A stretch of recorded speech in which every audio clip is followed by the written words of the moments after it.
and welcome to part of Lesson 6. This time, we're going to dive into characterization. Now, you've heard of characterization before, I am sure. It's taught at lower level elementary ELA courses, as well as middle, and then definitely in high school. And if you take any literature courses in college, you'll be doing the same thing. We do this naturally. We do it in our day-to-day life. We like to characterize people.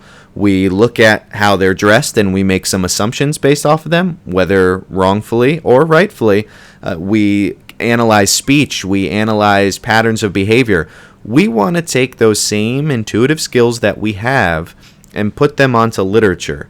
Not just to identify, hey, this character's dressed all in black, so they're a villain, but to be able to connect it to the theme of the entire work.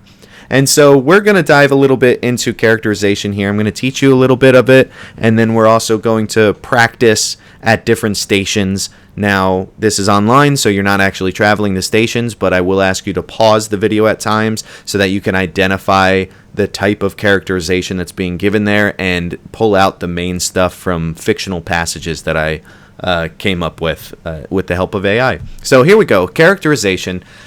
In general, there are two types. There is direct characterization and there is indirect characterization. And these are easy to remember. Direct characterization is when the author directly tells us what he wants us to know about a character. Whereas indirect characterization is when he gives us subtle clues and hints. Doesn't come out and just say, character is nice. Instead, he will show us. It really is the difference between showing and telling. So, for example, in direct characterization, an author could say, Superman is the nicest guy in the world. Okay, great. You told us that. Excellent. In indirect characterization, it might show Superman saving a little boy. It might show Superman saving a squirrel. It might show Superman having a nice, cordial conversation with somebody that's elderly. It might show Superman helping vacuum your carpet at home.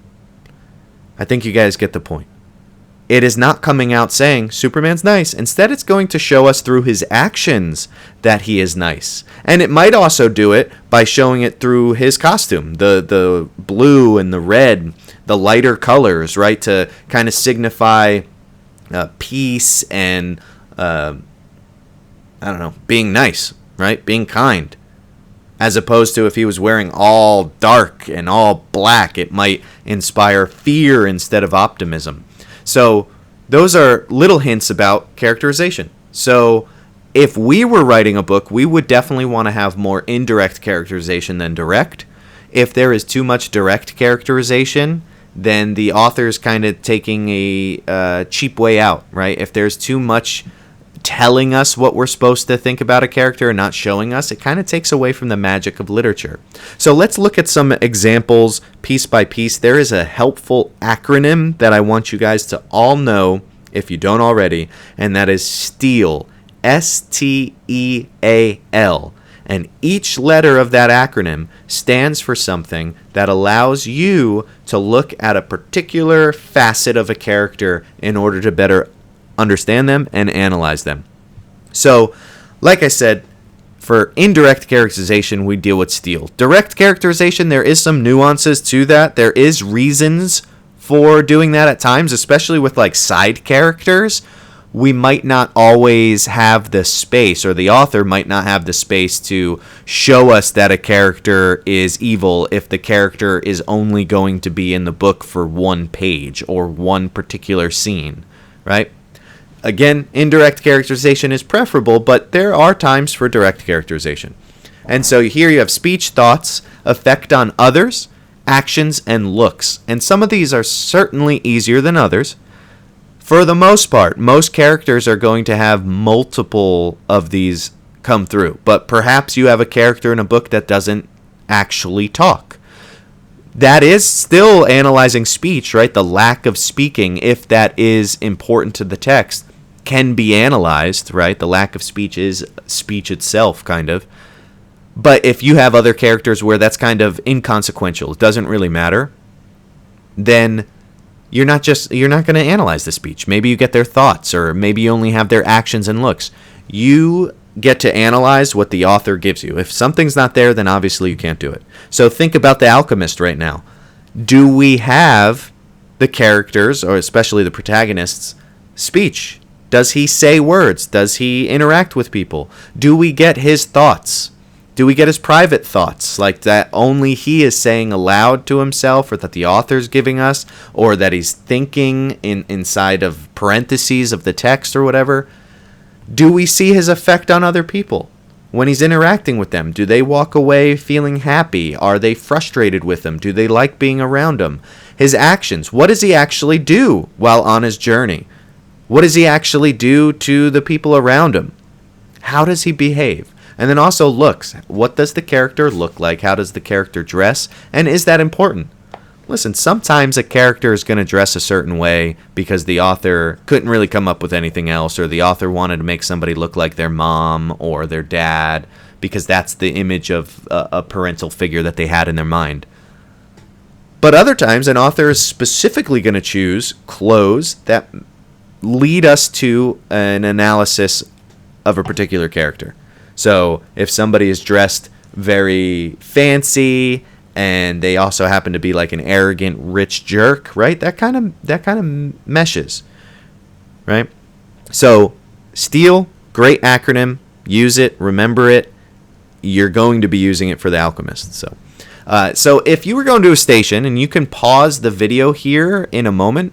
For Station 1, this is revealing the character's speech. So what I recommend you do is pause the video and pull out what you can analyze regarding this particular character's speech. What do you find out about them? What adjectives can you place onto this character solely based off of what they're saying and how they're saying it? All right, go ahead and pause the video now.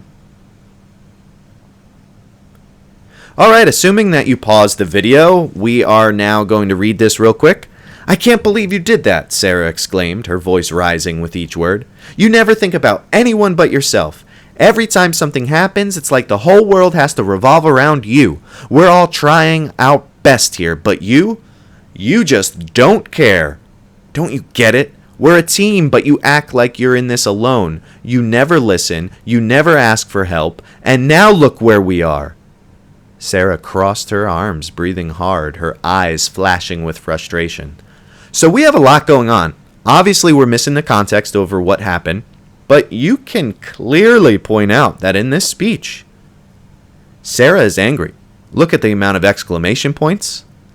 Look at the incredulation that she has at the very beginning, right? "I can't believe you did that." So obviously she is offended by something. She says, "You never think about anyone but yourself. Every time something happens, it's like the whole world has to revolve around you. We're all trying our best here, but you just don't care." So it's throwing out a lot of yous, right? So she is otherworldly mad, right? She is seeing red here. She is going off on presumably this friend or teammate or whatever. And then you even do get some of her actions at the end there. Now, this is a simple passage. But if this is all that we got about Sarah, we would walk away thinking, man, she is an angry character. Or we might also say, Sarah is the type of character that's going to stand up for other people. Sarah's the type of person that's going to fight for equality and point out the injustice around her, because we can analyze her speech and say, she's calling out a character, right? Saying that you can't believe this. She's given it to that character, right? All these exclamation points showing that she is raising her voice, that she is animated about this, that she's calling out this person's faults, but then also brings in other people saying, we're all trying our best here, but you just don't care. We're a team, but you, right? So she is making that dividing line, and it seems like she's being the voice for everybody else. So yes, there's anger, but I think we could possibly analyze a little bit more than that as well, just in this small passage. All right, moving on.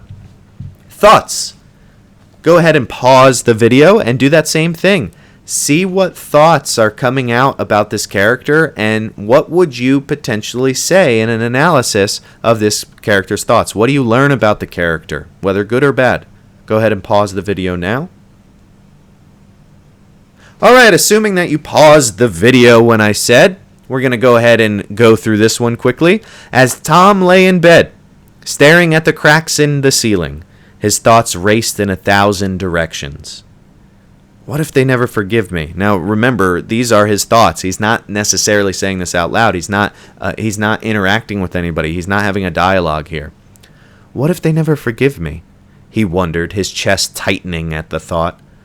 What if this one mistake ruins everything? I've worked so hard to be a good friend, and now it's all falling apart. Maybe I'm not who I thought I was.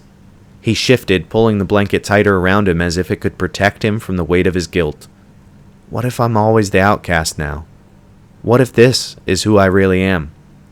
So there's a lot to unpack here. There's a lot of what questions that he's asking himself. Right? He's not asking anybody else. He's asking himself. He's either second-guessing himself over what happened, or he is just really insecure about whatever action this is. We don't know what this character did, and for our purposes, it doesn't matter. It does reveal some of his thoughts, which tells us a little bit about his character.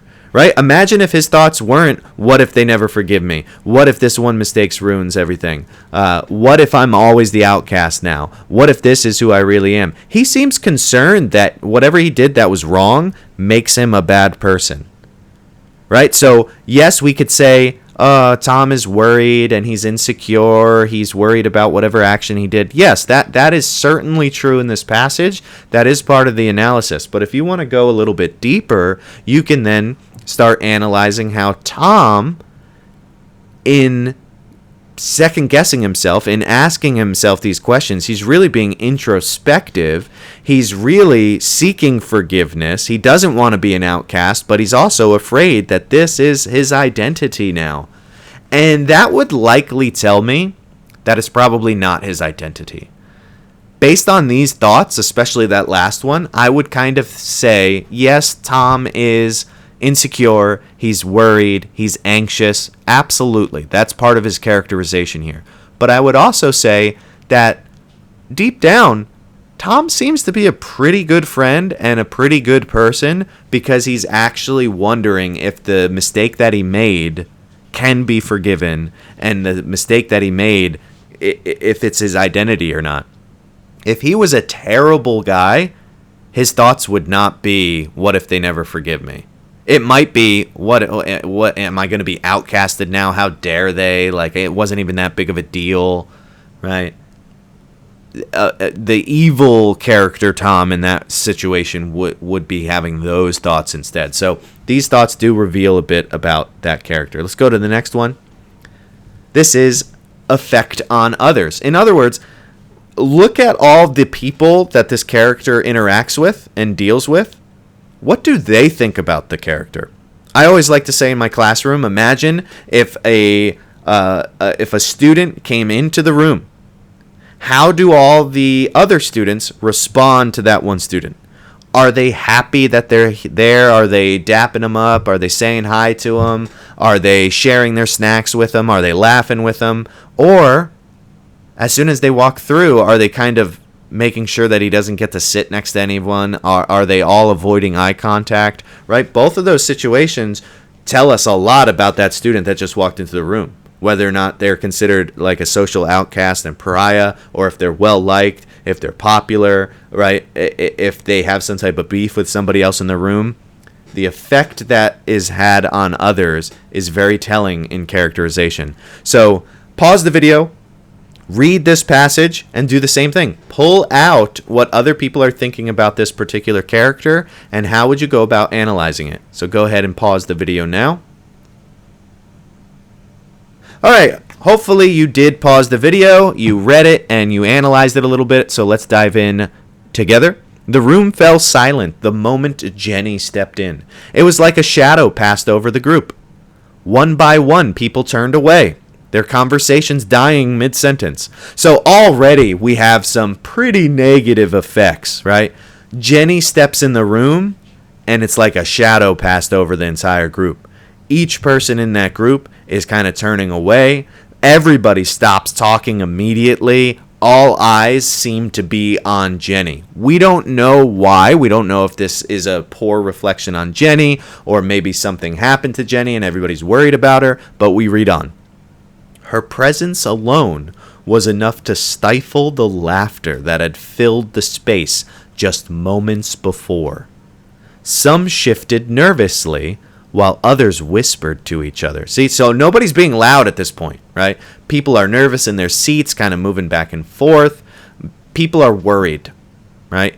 People start glancing at her sideways and whispering. So they're not making full eye contact with her. They all knew her reputation. Hot-tempered, quick to take offense. Now notice that is a little bit of direct characterization there, but it's placed on the other characters that are in the room. It's not like the author is saying she is definitely hot-tempered. Instead, the author is just telling us everybody else knows that her reputation is that of a hot-tempered individual, quick to take offense. No one wanted to be the one who accidentally said the wrong thing and set her off. So everybody's worried and anxious about this student coming in. They don't want to start a beef with them. Jenny raised an eyebrow as she scanned the room, aware of the reaction, but unbothered by it. So even there, we get a little bit of characterization for Jenny herself based off of her actions, right? She scans the room. She knows exactly what's going on, but she doesn't care. Right, this is giving off bully vibes if I've ever seen them, right? Everybody's conversations are stopping. We see how everybody else responds. Nobody comes over to her. Nobody wants to sit with her. They're all worried and they're all kind of scared, right? So this definitely gives off bully vibes. Let's go to the next one. Station 4, actions. Actions is what we typically think of with characterization. That and looks probably, but what does the character actually do, and how does that reveal something about themselves? Does it make them a good character, bad character, somewhere in between? So go ahead, pause the video, read this passage, pull out some stuff, analyze it, and then we'll talk about it. Go ahead and pause now. All right, hopefully you did, in fact, pause the video. And so in this one, we are talking about action. So let's read the passage. The storm raged outside, with rain slashing against the windows and wind howling through the trees. But Alex didn't hesitate. He grabbed his coat, pulled on his boots, and stepped out into the night without a second thought. The streets were deserted, the rain already soaking through his jacket. But Alex pushed on. He wasn't thinking about the cold or the storm. All he could think about was his sister, out there in the dark. She was scared of storms, always had been. Alex's breath came in short bursts as he ran, water splashing up from the pavement, but he didn't stop. He wouldn't stop until he found her. So here we definitely see that Alex is the type of brother all of us want, right? He knows that his sister is scared of a storm, knows that his sister didn't come home yet, and that beginning portion is so telling of his actions. He is a person of immense love for his sister. He is also a person that cares for others. He is also a person that has a lot of bravery and courage, right? He does not have a second guess over this. This goes against our natural instincts of self-preservation, right? The majority of us, when faced with danger, try to avoid that danger. But here, Alex does not. It says that he did not hesitate. He immediately grabs the stuff that he needs and steps out into the night without a second thought. He never worried about himself. And he keeps running and keeps running. He keeps searching for her, and he doesn't stop until he finds her. So this shows his tenacity. This shows his love for his sister. This shows the bravery and courage that he has and the strength. Like, this is a heroic act, and this seems like a very good guy. Now, if this is part of a longer book, maybe we learn more about Alex that makes him complex, right? We don't want to just take one page of actions and just assume that's all the character is. Maybe Alex does do some bad stuff. But that then complicates the theme, right? And that's a good thing. If you take any modern movie in which they have a villain that they try to make sympathetic, they're taking their actions, but then they're also trying to give a little bit of backstory as to why they're doing what they're doing. So, for example, if you are a fan of the Marvel movies, we know that Thanos was the big bad for a bunch of movies leading up to it. And we know that he wanted to wipe out half of civilization. Right? That is his actions. Bad. He fights the good guys. That's bad. He is willing to sacrifice his daughter. That's bad. But yet there's also complexity there, because even though he's willing to sacrifice his daughter, he is upset about it. He thinks that it's leading to the greater good. He thinks that he is the salvation of humanity. And aliens and everybody else out there, right, in the movies. So when we analyze a character's actions, we do not want to make the assumption that the one thing that we're analyzing is truly all that they are.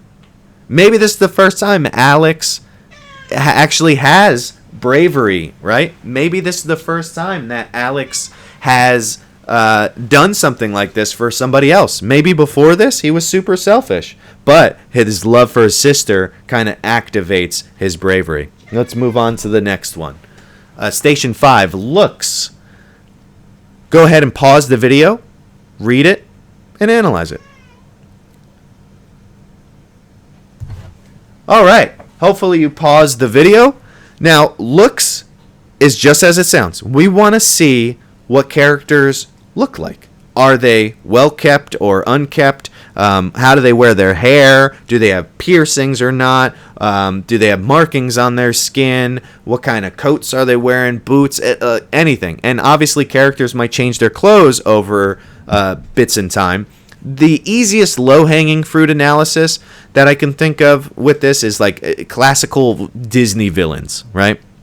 Cruella de Vil is going to have all black on for the most part, right? And sometimes some white, but it's always going to be this like pompous, ostentatious fur, right? Because she's a bad character. You have other characters that when they are evil and villainous, they are super ugly. Think about the old woman that steals Rapunzel in the Disney animated Tangled movie, right? She looks hideous. They give her a huge nose. They give her like hair coming out of moles. They make her wear black. They make her awful looking, right? Because that is evil, right? So here the passage says, Lila stood at the edge of the crowd, her red hair blazing in the afternoon sun like a flame that refused to be tamed. So even the metaphor that's being really a simile, right? Using like or as right there. There's some literary devices for you. Even that simile that's being used speaks to her characterization. She's being compared, her hair is being compared to a flame that refuses to be tamed. So perhaps her hair is a little unkept, or maybe that's the type of character that she is, that she kind of forges her own path, that she doesn't care about the societal pressures of others, right? But we have to read on. Her denim jacket was covered in patches, each one stitched on by hand, one for every city she had visited, one for every cause she believed in. Her jeans were torn at the knees, not from fashion, but from wear. So we already get the sense that she is, based on her looks, she is industrious, right? She can do things for herself. She is able to patch up her clothes. She is able to kind of be pragmatic and frugal and likely wear a lot of the same clothes over and over again. But we also got the sense that her hair was untamed, maybe not brushed very nice. We also know in terms of her actions, she does travel a lot. She does believe in a lot of causes, right? We're directly told that. But her jeans are torn. Not because she's trying to make a fashion statement, but it's from wear and tear. So she's not just going out buying new pants all the time. She stood tall, arms crossed with a slight smirk playing on her lips, as if daring anyone to question who she was. This seems like a character that very much knows who they are, and they don't care what other people think. They're not going to wear fancy clothes just to appease others. She likes what she wears, right? And it's not just that she's impoverished. We don't get that sense. We do get the sense that she likes to wear these clothes a lot, and that's why they're worn out. But perhaps she does that out of frugality, right? Out of trying to save some money. But we also see that she does have sentimental value to this. She essentially is stitching on patches onto her denim jacket herself, which also tells us that she knows how to do that, right? She's industrious. Her eyes, bright green and sharp, scanned the crowd, always observing, always judging. She didn't care what they thought of her. There we go.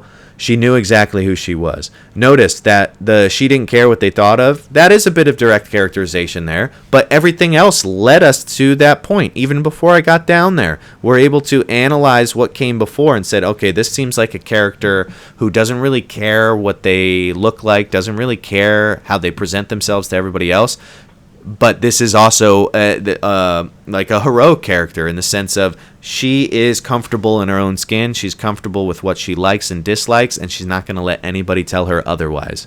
So there you have it. I know this is a longer video, but that covers all of the examples of S.T.E.A.L. It covers that acronym. You will be using S.T.E.A.L with The Alchemist. You're going to be doing an assignment this week that has you do essentially what we just did, but in graphic novel version. And as always, we want to connect characterization to the theme.